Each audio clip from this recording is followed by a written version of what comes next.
Welcome to Met 1010, Chapter 7 lecture, Atmospheric Circulations, where we will talk first about the scales of atmospheric circulation. How do you classify different motions in the atmosphere? We'll talk about eddies, big and small, local wind systems, global wind systems, and wrap up talking about global wind patterns and how that affects the oceans.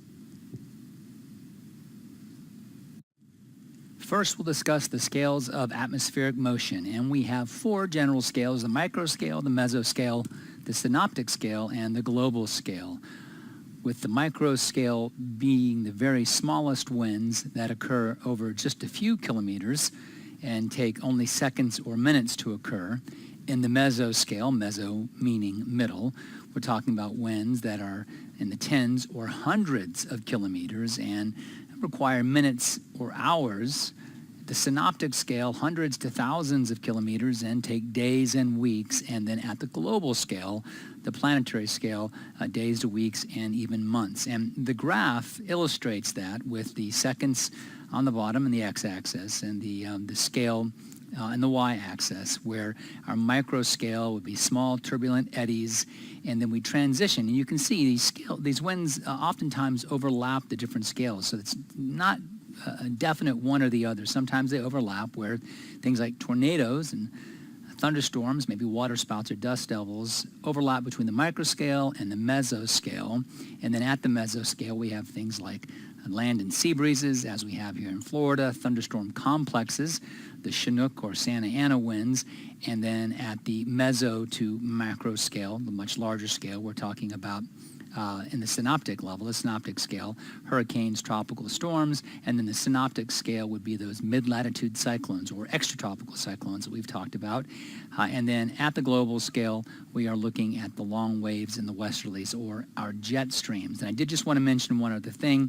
That word synoptic, funny word, again, that means at the same time. So when we're looking at a synoptic scale wind or synoptic scale weather map, we're looking at a map showing what's happening with the weather across a large area at the same time. And lots of very important weather events do occur at those microscales, things like evaporation of liquid water from the Earth's surface. Another quick illustration of different types of scales. In that microscale, just a couple of meters, winds and eddies coming out of a smokestack, whereas at the mesoscale, we're talking about winds blowing over a large city, lots of big skyscrapers, so this is the big city. And then up to the synoptic scale, again, the mid-latitude or extratropical cyclone on the synoptic scale weather map. At the microscale, you have different types of circulations: the eddy, the wind shear, and turbulence. And so an eddy is simply just a whirl of air caused by wind striking some solid object. The wind is blowing along, perhaps at a straight line. It strikes a solid object, it's deflected right or left, up or down, and it creates some type of a swirling eddy. Wind shear is something that's a little bit different. Wind shear is a change in wind speed or direction over a distance. And typically when we're talking about wind shear, and we're going to talk a lot about wind shear as you progress through the class, wind shear is a change in wind speed or a change in wind direction with height. So at the surface, the winds may be coming in, let's say, from the south and east, as they often do here in central Florida. And the mid and upper levels, they may be coming in from the south and west, and the upper levels, they may be coming in from the west. That change in direction with height, that is going to be your wind shear. But wind shear can also be a change in wind speed. At the surface, maybe coming from the south at 10 miles per hour, but maybe at 3,000 feet above the surface coming from the south at, let's say, 30 or 40 miles per hour. And that type of wind shear can create turbulence, where the motion of the air aloft moving more quickly folds the air over. And that's what you see with this turbulence.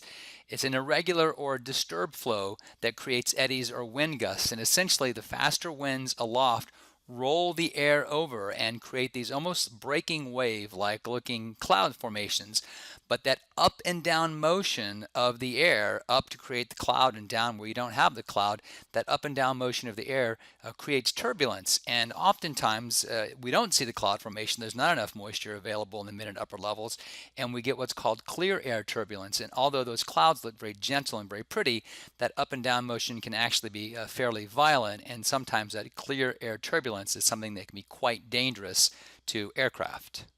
Here's another view of that same type of cloud formation and a slightly different explanation for how it could occur with winds blowing up and over a mountain, so that's orographic lift, and then a wave being created in the atmosphere with that upward motion and then downward motion, and as waves start, that energy translates downstream and you continue to get that wave, and as those waves crash, you get those little rotors underneath it. That's the turbulence or the eddy, and that gives us these very interesting wave-shaped clouds.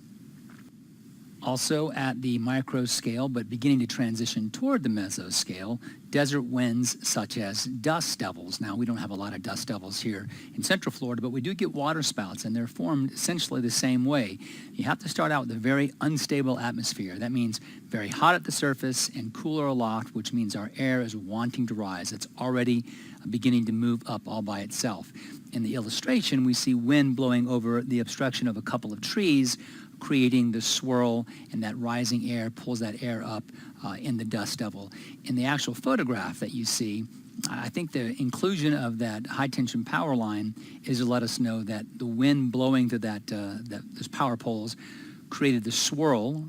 The upward motion was already there because of a very hot desert surface, and that swirl and the upward motion combined to pull the dust up off the surface, and you do get the dust devil. Now, in addition to dust being in that particular funnel, as you go up the funnel, you can see the white. That's actually the condensation of whatever moisture is available. Very little, but it's there, and that condensation due to lowering pressure can be seen.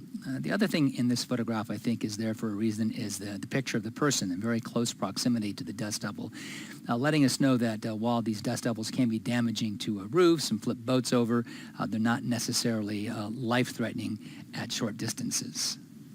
Here's an animation of the formation of a dust devil, and if this is not started automatically for you, if you just click the bottom left-hand side, we'll get that animation going. In this case, we have shear in the atmosphere with winds blowing in different directions, not different speeds, but different directions with height. At the surface coming from the left, and above it coming from the right.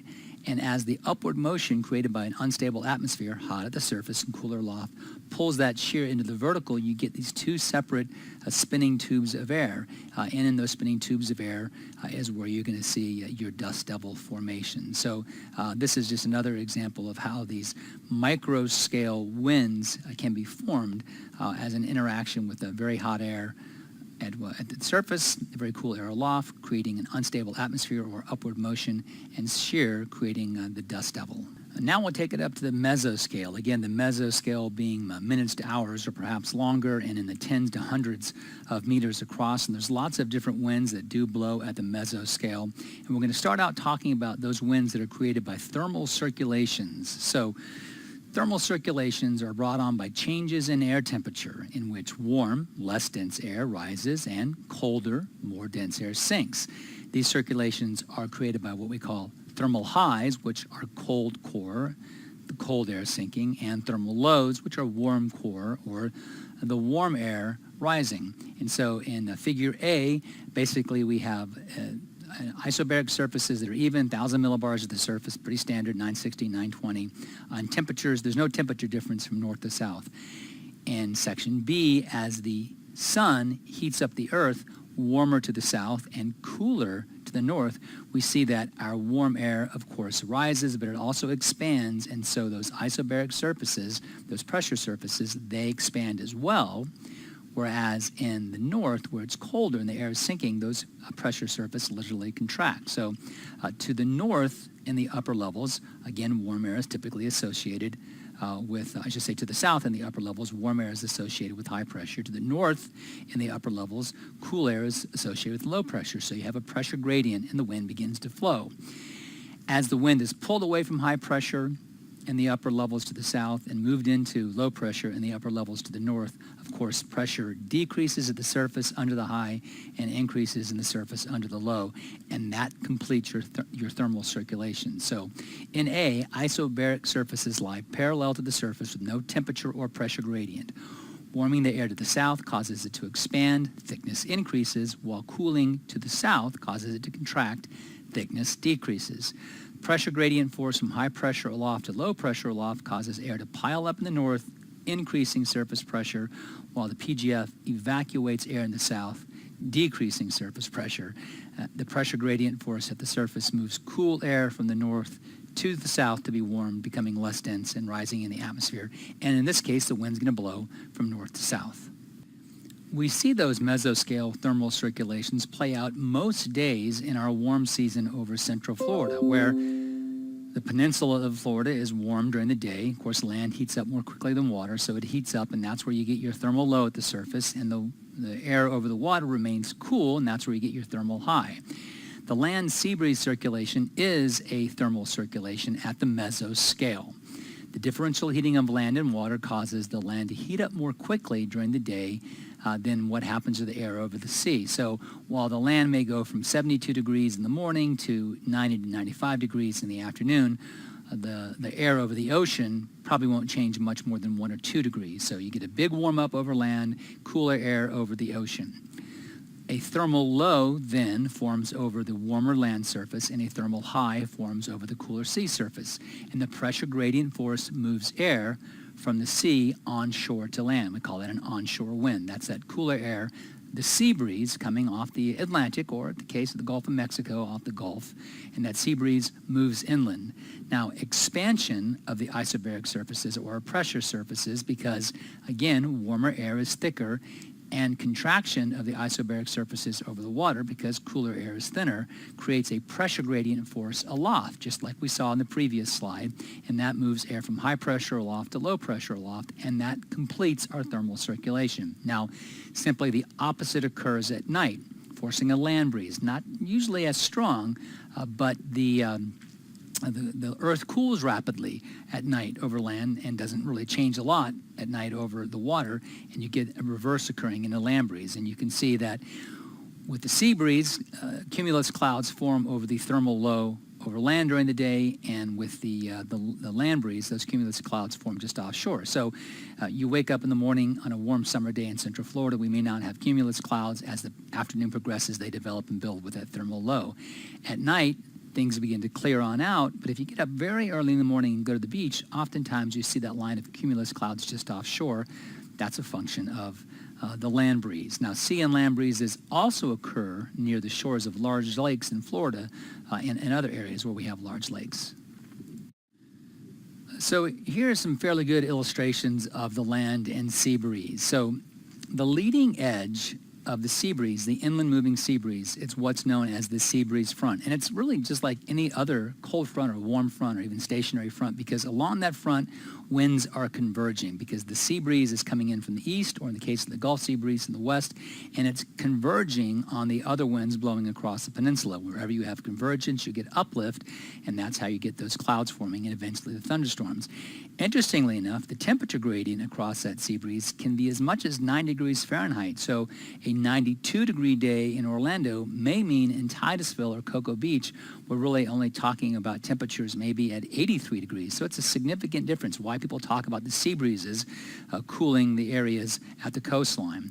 And the air along that sea breeze is typically what we call conditionally unstable. We talked about that with the last lecture, where as air is forced to rise, eventually it gets to a point where free convection takes over and thunderstorms develop. So we can see from our upper right-hand picture, the Atlantic sea breeze, the Gulf sea breeze, the winds move inland, and literally those two sea breezes converge right up and down the spine of central Florida, and that's where we get our typical thunderstorms developing every afternoon, 2 or 3 o'clock in the afternoon. The radar images at the bottom left and bottom right, two different images from different times, literally showing on radar that sea breeze front as it develops and moves inland. And of course, the picture in the middle, a good example of a late afternoon thunderstorm developing along a sea breeze.